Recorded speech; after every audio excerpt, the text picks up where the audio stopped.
Noodles vegetables বল একবার বানিয়ে খেয়েই দেখুন, বারবারই খেতে চাইবেন। আর আপনি শুধু না, আপনার বাচ্চারাও বলবে আম্মু আবারও বানিয়ে দাও, আবারও বানিয়ে দাও। এতটাই মজা আর এতটাই ক্রিস্পি।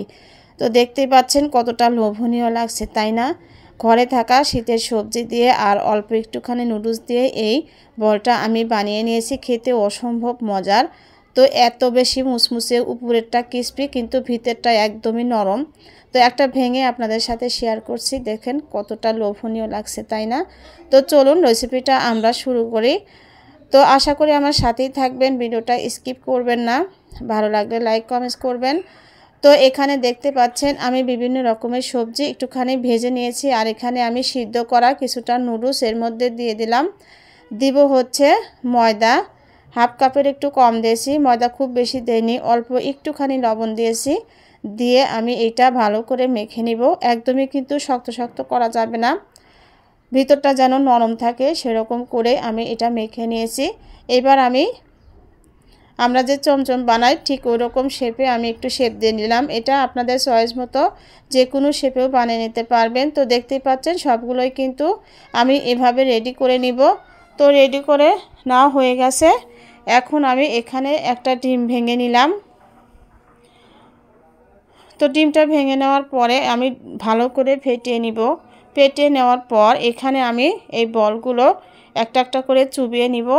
আর এখানে আমি নিয়েছি হচ্ছে টোস্ট বিস্কিট, আমি গুঁড়ো করে নিয়েছি। ব্রেড ক্রাম্ব আমার বাসায় ছিল না, ব্রেড ক্রাম্ব থাকলে আরও বেশি সুন্দর লাগতো।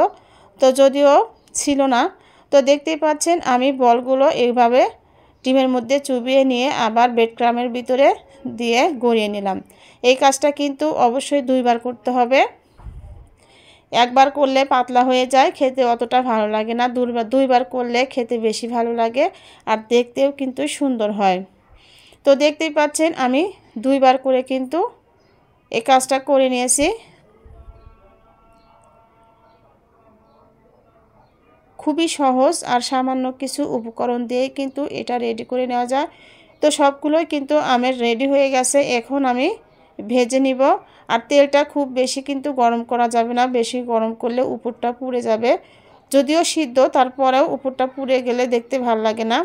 তাই চুলার আঁচটা অবশ্যই মিডিয়ামের চাইতেও কমে রাখবেন। আর ভাজতে কিন্তু খুব বেশি সময় লাগে না, 2 থেকে 3 মিনিটের মধ্যেই হয়ে যায়। তো এই তো আমি লাল লাল করে ভেজে নিলাম। তো এভাবে আমি সবগুলোই কিন্তু ভেজে নেব। তো সবগুলোই কিন্তু আমার ভাজা হয়ে গেছে। এখন আমি উঠিয়ে নিচ্ছি আর আপনাদের সাথে শেয়ার করব ভেঙে। তো এভাবে একবার হলেও ট্রাই করে দেখতে পারেন। নিত্য নতুন রেসিপি পাওয়ার জন্য আমার পেজটা ফলো দিয়ে রাখবেন। যারা চ্যানেল থেকে দেখছেন চ্যানেলটা সাবস্ক্রাইব করে রাখবেন।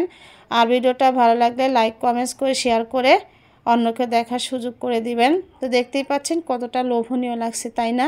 আর আমার মনে হয় মাঝে মাঝে কমন রেসিপি না করে মাঝে মাঝে যদি একটু আনকমন রেসিপি বানানো যায় সবাই খুশি হয়ে যায়।